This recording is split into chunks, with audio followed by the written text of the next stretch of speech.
우리가 오늘 읽은 말씀은 아내들이여 남편에게 복종하라 라고 말씀합니다. 그리고 이제 이어지는 6장에 가보면 자녀들아 부모에게 순종하라, 종들아 주인에게 순종하라 라고 말씀합니다.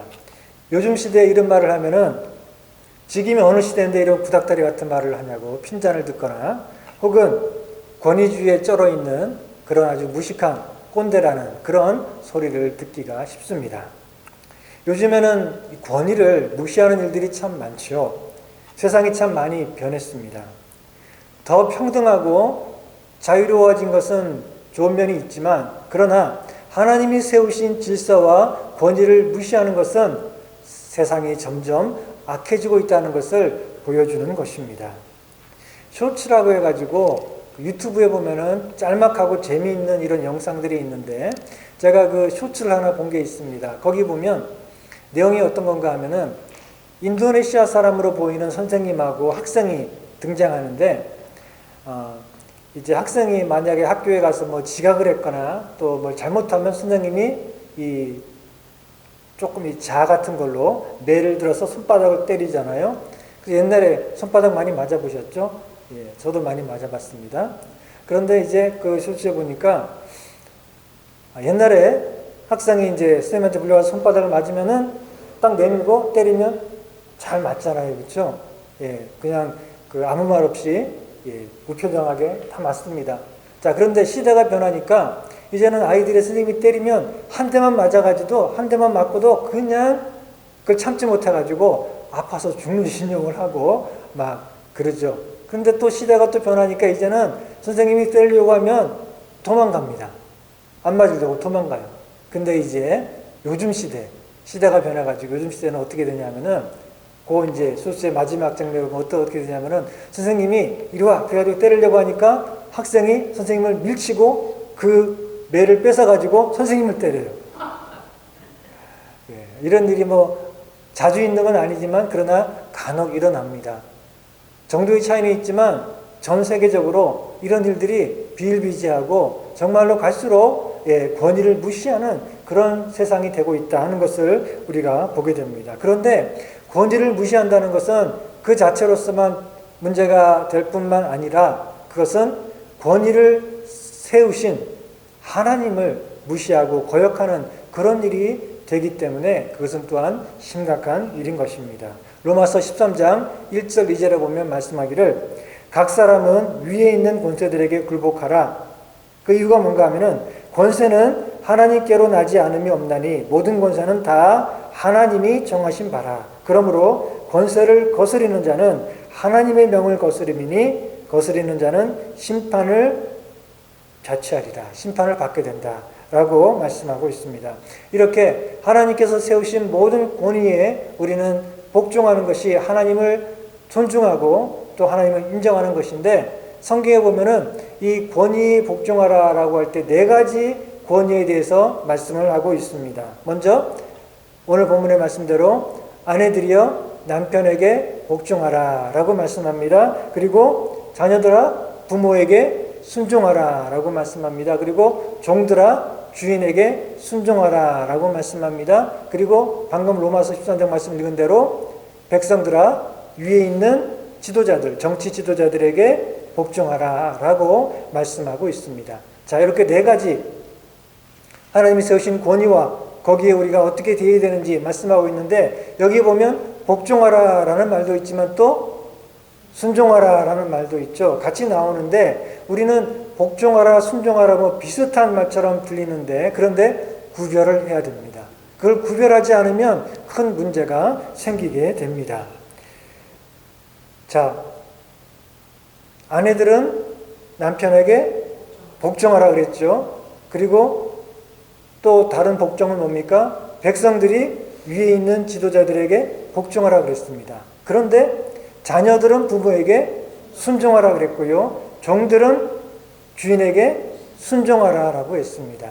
뭐 순종이나 복종이나 그게 그것처럼 쓰일 때도 있고 또 그렇게 느껴지지만 그러나 이것을 우리가 구별해야 되는데 국어사전에 보면은 순종은 뭔가 하면은 순순히 따르는 겁니다. 순종이니까. 예, 순순히. 따라가는 걸 마음에 기꺼이 내키는 마음으로 순순히 따라가는 게 순종이고, 복종은 뭔가 하면 내 마음에 들지 않아도 내 뜻과 달라도 그냥 무조건 따라가는 것, 이것을 복종이라고 합니다. 자, 그런데 성경에서 말씀할 때 복종과 순종의 의미는 좀 다릅니다. 어떻게 보면은 정반대로 쓰이고 있어요. 그래가지고 우리가 한국말로 성경 말씀에 순종하라 복종하라 라는 이 번역이 조금 애매하기 때문에 잘못하면 오해를 하기가 쉽습니다. 그래서 우리가 그 차이점을 보다 성경 본문에 따라서 바르게 이해를 할 필요가 있는데, 원문에 보면 성경에 원래 뭘로 쓰였습니까? 영어로 쓰인 게 아니고 헬라어로 쓰였죠. 그래서 헬라어 원문에 보면은 순종, 복종이 서로 다른 단어인데 그것이 어떻게 의미가 다른지를 말씀하고 있는 걸 우리가 한번 볼 필요가 있는데, 우선 그 어떤 말에는 두 가지 뜻이 결합되어 있는 경우들이 있어요. 그런 경우가 참 많죠. 예를 들어 보면 복종, 우리 한국말에 물론 한자에서 온 것이지만 이 복종이란 말에는 두 가지 의미가 들어있어요. 뭔가 하면은 복종에는 굴복이라는 말이 들어있고 그 다음에 따라간다라는 말이 들어있어요. 그래서 그 말이 결합해가지고 복종은 뭔가 하면은 굴복해서 따라간다, 그런 말입니다. 자, 이렇게 어떤 말에는 두 가지 의미가 결합해서 새로운 의미를 주는 경우들이 많이 있는데 헬라어도 그렇습니다. 그래서 헬라어에 보면은 복종하라라는 말이 히포타스마이라는 말인데 여기에도 두 가지 말이 들어서 결합해서 복종하라라는 의미를 만들어주고 있어요. 자, 복종하라 헬라어로 뭐라고요? 히포타스마이. 거기에는 어떤 뜻이 들어있냐면은 먼저 히포라는 말이 들어있어요. 히포, 이 말은 뭔가 하면은 언더, 어떤 것의 밑에 그런 말입니다. 그 다음에 여기에는 또 타소마이, 타소스라는 말이 들어있어요. 타소스는 정해진 질서, 그런 말입니다. 자, 그래서 히포타스마이, 복종하라라는 이 성경의 의미는 뭡니까? 질서 아래에 있어라, 그런 말입니다. 정해진, 주어진 질서 아래에 있어라, 그런 의미가 히포타스마이, 복종하라라는 그런 의미입니다. 질서를 존중하라는 것이죠. 어떤 주어진 질서가 있으면 거역하지 말고 그것을 인정하고 존중하면서 따라가야 된다, 그런 의미가 바로 히포타스마이, 복종하라라는 그런 의미입니다. 이 복종이라는 말을 보면 그 안에는 아마도 뭐 힘, 이런 말이 들어있을 것 같지 않아요? 복종 그랬으니까 그 안에는 어떤 두 가지 의미가 결합되어 있다면 아마도 그 안에는 힘, 이런 말이 들어있거나 혹은 뭐 높음 또는 우월함, 이런 말이 들어있을 것 같지만, 그러나 헬라어에는 이 복종하라는 말의 가장 중요한 핵심되는 의미는 뭔가 하면은 질서, 맞습니다. 주어진 질서, 하나님이 세우신 질서, 그것의 휘포 아래에 있어야 된다. 그 질서를 인정하고 존중하면서 그 아래에 있어야 된다 하는 것이 바로 복종의 의미인 것입니다. 그러니까 성경에서 복종하라라고 하는 것은 상대방이 뭐 더 힘이 있기 때문에 할 수 없이 끌려가는 게 아니고, 상대방이 더 높거나 우월하기 때문에 그 사람 말을 무조건 들을 수밖에 없는 그런 상황이 아니고, 성경에서 말하는 이 복종이라는 것은 무엇인가 하면 하나님께서 세우신 질서이기 때문에, 하나님이 정하신 그런 질서이기 때문에 그것을 인정하고 존중하는 그런 태도를 복종하라라고 말씀하고 있습니다. 그러니까 아내들이요, 남편에게 복종하라라고 할 때는 남편이 더 뭐 힘이 있거나 더 높거나 더 뛰어나서 복종하는 것이 아니라 뭐죠? 하나님이 남편에게 주신 어떤 권위가 있기 때문에 그 하나님이 세우신 질서 아래에서 하나님이 남편에게 주신 권위를 인정하고 존중해라라는 그런 의미입니다. 자, 그러면 순종하라라는 것은 어떤 의미일까요? 이 순종하라라는 말의 헬라어는, 성경에 쓰여지는 헬라어는 뭔가 하면은 히포쿠오라는 말입니다. 히포쿠오. 근데 이 말에도 두 가지 뜻이 합쳐져 있어요. 자, 이 히포쿠에도 먼저 어떤 말이 들어있냐면은 아까 우리 복종하라라는 뭐라 그랬죠? 히포타스마이라는 말처럼 히포라는 말이 들어있어요. 히포는 뭐라 그랬죠? 언더, 어떤 것의 밑에라는 말이라 했죠. 그래서 순종하라는 말은 히포쿠오인데 그 말에도 언더, 어떤 것의 밑에라는 말이 있고 그 다음에는 또 어떤 말이 있냐면은 아쿠오라는 말이 들어있어요. 그래서 히포쿠오가 되는데 아쿠오는 어떤 말인가 하면은 듣다라는 말입니다. 영어로는 뭐죠? listen to. 예, 듣다라는 말이 있어요. 그러니까 순종하라는 말은 어떤 말입니까? 히포쿠오는 아래에서 듣다. 어떤 사람 아래에서 듣는다. 이 듣는다는 말은 귀로 듣는다는 뜻도 있지만 우리가 일상적으로 말할 때 말을 듣는다. 그런 말이 있죠. 시키는 대로 말을 듣는다. 예, 그런 말이 있는데 순종하라는 말이 바로 그런 말입니다. 히포코는 어떤 사람 아래에 있어서 그 사람이 하는 말을 듣고 그대로 행한다. 예, 그것이 성경에서 말하는 히포코 순종하라라는 말의 의미입니다. 자, 그래서 자녀는 부모에게 순종해야 됩니다. 자녀는 부모 밑에 있습니다.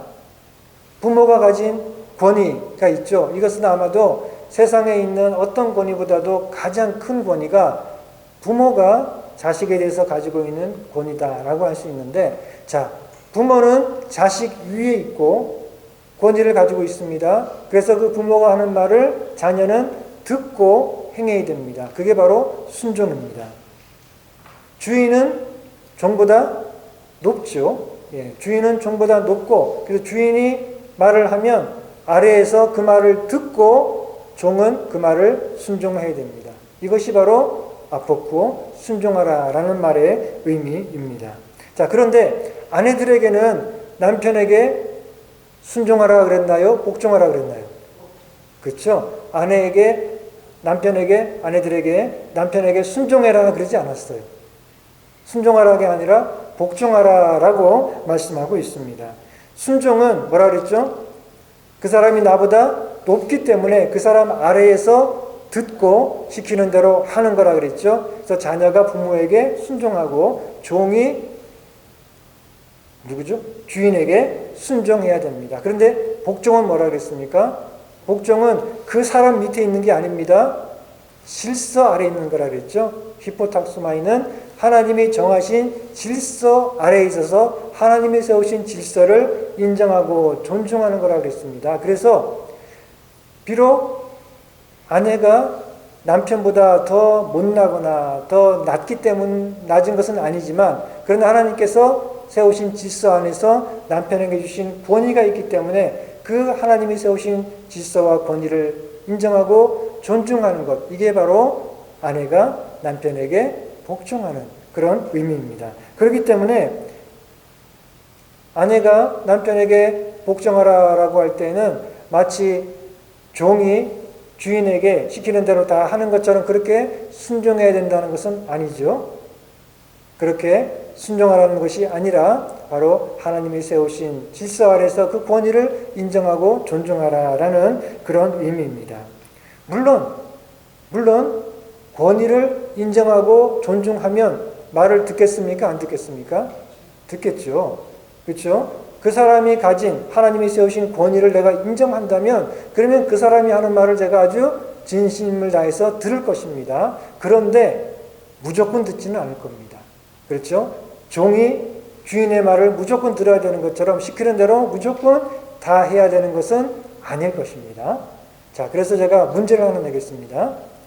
아까 우리 봤던 로마서 13장 1절에 보면은 각 사람은 위에 있는 권세에 굴복하라라고 했죠. 뭐 또 다른 단어가 나왔네요. 굴복하라.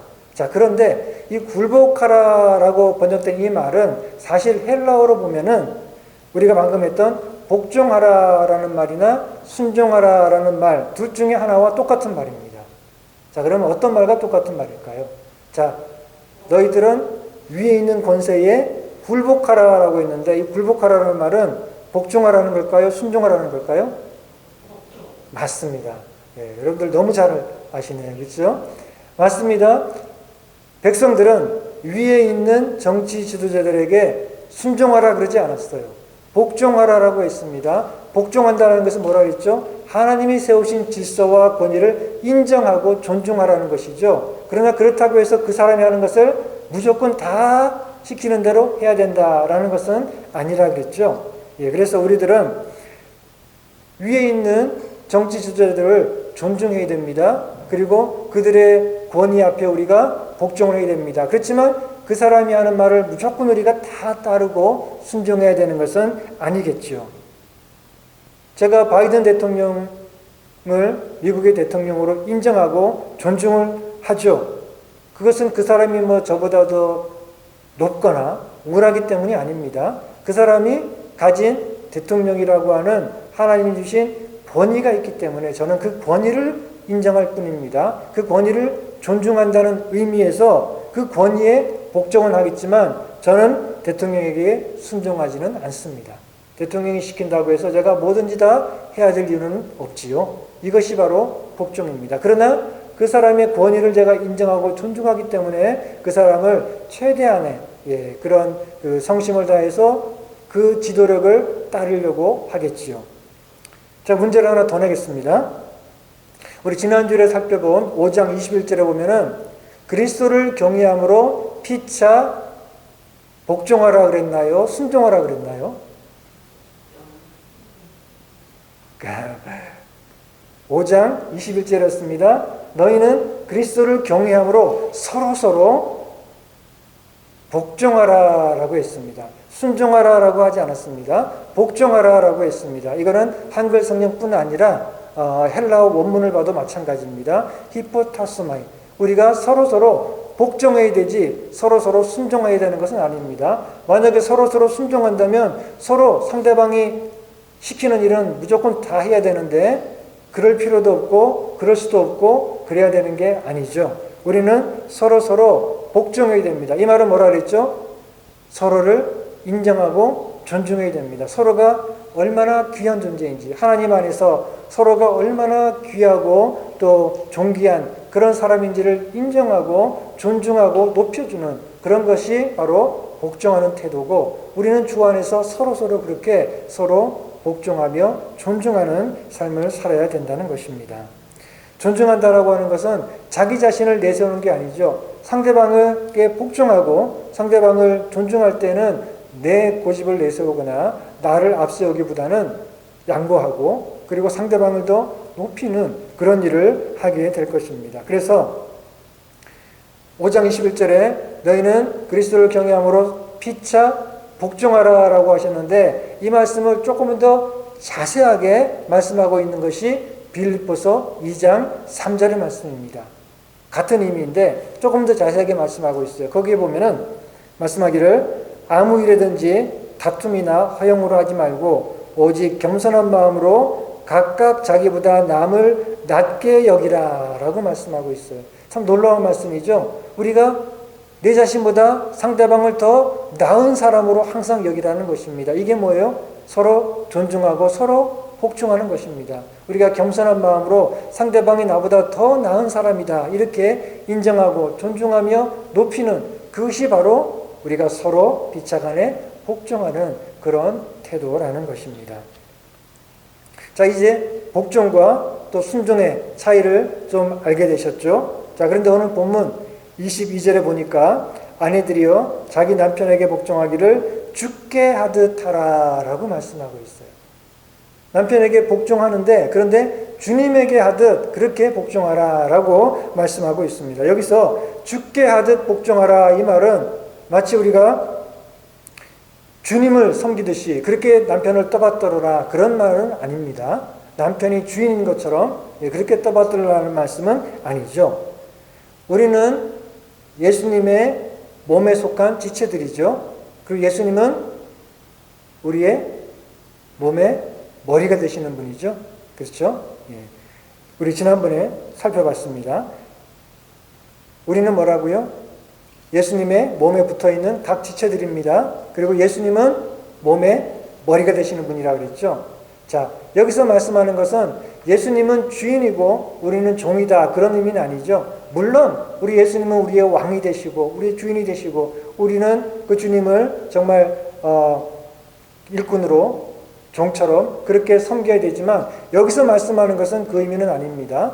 예수님은 우리의 머리가 되신다라고 하는 것은 머리와 몸은 하나로 붙어 있죠. 연합해서 하나로 된 그런 연합된 그런 상태를 말합니다. 예수님은 머리가 되시고 우리는 몸이 된다. 이것은 우리가 주님 안에서 구원받을 때 우리는 믿음으로 또 세례를 통해서 성령을 통해서 주님과 우리가 하나가 되었습니다. 하나가 되었는데 그렇다고 해서 우리가 주님과 똑같아진 건 아니죠. 우리는 주님과 하나가 되었지만 그러나 한 몸이 되었지만 그러나 주님은 우리의 머리가 되십니다. 주님은 우리의 머리가 되시고 머리로서의 그런 위엄과 권위와 그것을 갖고 계시고 우리는 그것을 인정하고 그럼으로써 우리가 주님을 경외하고 섬겨야 된다는 것이죠.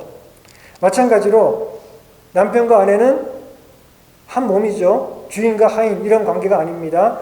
하나로 결합된 한 몸입니다. 그렇지만 남편은 하나님께서 한 몸이지만 머리라고 하는 그런 권위를 주셨기 때문에 한 몸으로서 우리가 서로 사랑하지만 그러나 남편은 몸 중에 머리다라는 그런 것을 인정하는 그런 마음으로 존중하는 것이 곧 아내가 남편에게 복종하는 것이다 라고 말씀하고 있습니다. 그렇기 때문에 이어지는 본문 23절 24절에 보니까 이는 남편이 아내의 머리됨이 그리스도께서 교회의 머리됨과 같음이니 교회가 그리스도에게 하듯 아내들도 범사에 그 남편에게 복종할지니라 라고 말씀하고 있습니다.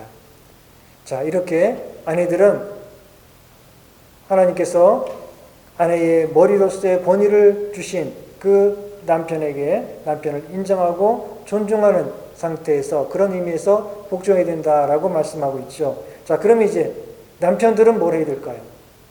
남편들은 에헴 하면서 아이들이 놀 때 그런 거 많이 하죠.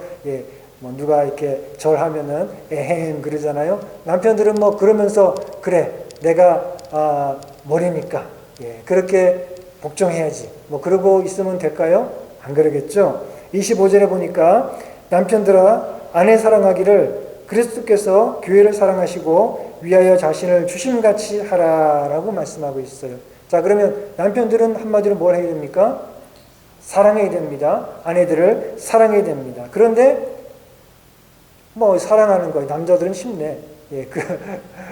그게 아니라 남편들은 아내를 사랑하라고 했는데 이게 어렵습니다. 이게 정말 어려운 일이에요. 존 스토트라고 하는 유명한 목사님이 계신데 이분은 말하기를 아내가 남편에게 복종하는 것보다 남편들이 아내를 사랑하는 게 훨씬 힘들 것이다 라고 얘기했어요. 근데 이 존 스토트 목사님이라는 분은 평생 독신으로 사신 분이에요. 사랑해야 될 아내가 있어 본 적이 없는 분입니다. 그런 사람이 뭘 한다고 이런 얘기를 했는지 모르겠지만 오늘 말씀을 보니까 그 말이 맞는 것 같아요. 자, 남편들이 아내를 사랑해야 되는데 자, 그런데 사랑한다라고 해서 선물 챙겨주고 친절하고 자상하고 그러면 되는 게 아닙니다. 어떻게 사랑해야 됩니까? 예수님께서 자기 자신의 목숨을 내어주신 것처럼 그렇게 사랑해야 됩니다. 즉 희생적인 사랑이죠. 신랑 되신 예수님께서 신부된 우리 교회 우리들을 사랑하기 위해서 자기의 목숨을 내어주시는 그런 헌신적인 사랑을 하신 것처럼 남편들이 아내를 사랑할 때도 자기 자신의 목숨을 내어주는 그런 희생적인 헌신적인 사랑을 해야 된다는 것입니다. 그러고 보면은 복종하는 것보다 더 어려운 일이다라고 할 수가 있겠죠. 그래서 28절에도 보니까 이와 같이 남편들도 자기 아내 사랑하기를 제 몸같이 할지니 자기 아내를 사랑하는 자는 자기를 사랑하는 것이다 라고 말씀하고 있어요. 우리가 보통 보면 여자들이 더 희생적이고 헌신적이고 남자들은 좀 이기적인 면들이 있죠. 그게 보통 보면 이 성격적으로 나타나는 부분인데 남편이 아내를 사랑하기 위해서는 그래서는 안 됩니다. 흔히 보통 여자들이 더 헌신적이고 남자가 좀 이렇게 이기적인 그런 면들이 있는 거 저도 남자로서 인정하는데 그런데 하나님 말씀은 남편이 아내를 사랑하기 위해서는 절대 그래서는 안 된다는 것이죠. 희생적인, 헌신적인. 우리가 희생, 헌신 그러면 어머니의 사랑도 떠올리는데 그 정도까지 예수님께서 자신의 목숨을 내어주신 것처럼 그런 희생적인 태도로 아내를 사랑해야 된다. 그것이 주님께서 남편에게 주신 그런 명령인 것입니다. 따라서 남편과 아내의 관계를, 서로에 대한 태도를 한마디로 정리하면 뭐죠? 복종과 사랑이라고 했습니다. 복종과 사랑의 관계로 아내와 남편은 서로 하나가 되고 한 몸이 되어야 되는 것입니다. 그런데 복종한다, 사랑한다, 사실 알고 보면 같은 말입니다. 같은 말입니다. 복종한다라는 말은 자기 자신을 내어준다라는 그런 의미가 그 안에 있습니다. 하나님께서 세우신 질서를 인정하고 존중하기 때문에 그 질서 아래로 자신을 내어준다. 그런 의미가 있는 것이 복종한다라는 의미입니다. 그래서 복종하라라는 말의 영어는 헬라어와 비슷합니다. 영어로는 서미션이라고 하는데 그 의미는 밑으로 준다 그런 말이에요. 밑으로 드린다. 이것이 복종하라라는 말이에요. 그래서 이 영어로는 복종한다는 말하고 준다, 제출한다라는 말하고 같은 말이에요. 자, 이렇게 복종한다라는 말에는 자기 자신을 준다라는 의미가 있고 사랑한다는 말에도 똑같이 자기 자신을 내어준다는 게 포함되어 있습니다. 당연하겠죠? 예수님께서 우리 교회를 어떻게 사랑하셨습니까? 자기 자신을 내어주심 같이 그렇게 사랑하셨다라고 말씀하고 있죠. 자, 그렇기 때문에 복종하는 것, 사랑하는 것 사실은 같은 것입니다. 부부관계에서 아내가 남편에게 복종해야 된다 해서 뭐 더 손해보는 것 같은데? 그렇게 생각할 게 아닙니다. 남편이 무슨 아내를 위해서 희생을 하면서 사랑해야 돼? 내가 더 미치는 거 아니야? 그렇게 생각할 것이 없는 것이 사실은 똑같은 말입니다. 복종하라, 또 사랑하라는 것은 뭐라 그랬죠? 자신을 내어주는 것이라고 했고 그런 태도로 상대방을 존중하고 사랑할 때에 부부관계는 하나님께서 의도하신 그런 참된 사랑과 행복이 넘치게 될 것입니다. 우리가 항상 남 탓을 많이 하죠. 우리가 좋은 얘기를 들어도 그걸로 서로 상대방 지적하고 탓하기를 잘하지 자기 자신을 잘 생각하지 않는 경향들이 있습니다. 오늘 말씀을 듣고도 남편들은 그럴 거예요. 거봐. 아내에게 거봐. 복종하라고 했잖아. 복종해야지. 이렇게 아마 말하고 싶어 할 것입니다. 자, 그러면 그런 말을 하고 싶으면 그러면 자기가 먼저 뭘 해야 됩니까? 자기 자신을 내어주는 희생적인 사랑을 먼저 해야 되겠죠. 그렇죠? 아내들도 마찬가지일 것입니다. 오늘 말씀을 듣고 남편들에게 또 거봐 하고 얘기할 겁니다. 그리고 우리 남편은 좀 예수님처럼 우리가 그 남편이 아내를 사랑하려면 예수님이 우리를 사랑하시는 것처럼 그렇게 사랑해야 되는 것인데 내 남편도 좀 예수님처럼 좀 그렇게 좀 친절하고 자상하고 좀 마음이 그렇게 넓고 그런 사랑을 좀 베풀어주면 얼마나 좋을까. 그런 마음이 드시는데 그러면은 먼저 여러분들이 뭘 해야 됩니까? 남편의 머리됨을 인정하고 존중하는 그런 태도를 보여야 되겠죠. 이렇게 우리가 서로서로 거봐 이렇게 하라고 했잖아 하기보다 내가 먼저 뭘 해야 되는지 이 말씀을 통해서 깨닫고 서로서로 그런 예수님과 같은 그런 사랑으로 아내를 사랑하고 그리고 하나님이 세우신 질서를 인정하면서 남편의 머리됨을 인정하고 존중할 때에 그럴 때에 정말 참된 사랑과 행복한 넘치는 그런 부부관계가 될 것입니다. 자, 그러면 결혼하지 않은 사람들, 뭐 처녀총각들이나 혹은 남편이나 아내가 없는 사람들한테는 오늘 이 말씀이 어떤 의미가 있을까요? 나는 뭐 사랑해야 될 아내가 없는데 나는 복종해야 될 남편이 없는데 이 말씀은 좀 나한테는 좀 건너뛰는 그런 말씀인가 이렇게 생각되기 쉬운데 그렇지 않습니다. 이 말씀을 기록하고 있는 사람이 누구죠? 바울입니다. 바울은 총각입니다. 평생 결혼한 적이 없는 아내가 있어 본 적이 없는 그런 사람입니다. 그런 바울이 이 말씀을 기록하고 있습니다. 그리고 바울은 자, 이 말씀의 핵심이 뭐였죠? 이상적인 부부관계는 뭐라 그랬습니까? 복종과 사랑으로 한 몸이 되는 것. 이것이 바로 하나님이 의도하신 복된 부부관계다라고 지금 설명을 하고 있습니다. 자, 그리고 나서 바로 그 32절에 뭐라고 얘기하고 있냐면은 이 비밀이 크도다. 내가 그리스도와 교회에 대하여 말하노라 라고 말씀하고 있어요.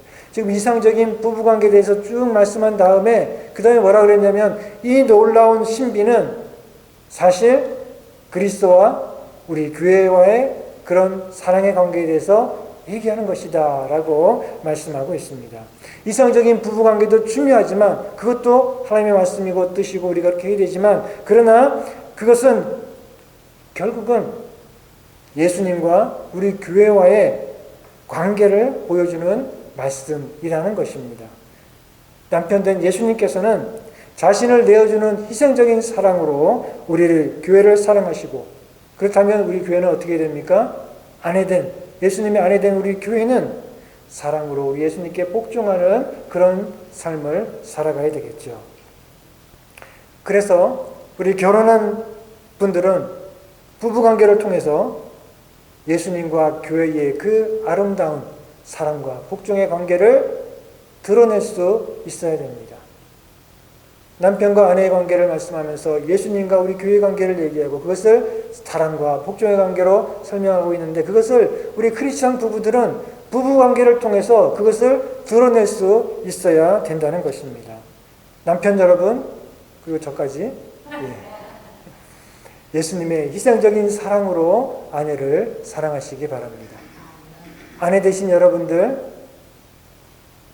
머리 대신 예수님에게 하듯이 남편을 그 남편이 아무리 비록 때로 못나고 부족한 남편이 있다 할지라도 바로 우리 주님의 말씀을 기억하면서 예수님에게 하듯 그 남편을 여러분들의 머리로 주님께서 세우셨다는 사실을 인정하고 존중하며 사랑하는 여러분들 되시기를 바랍니다.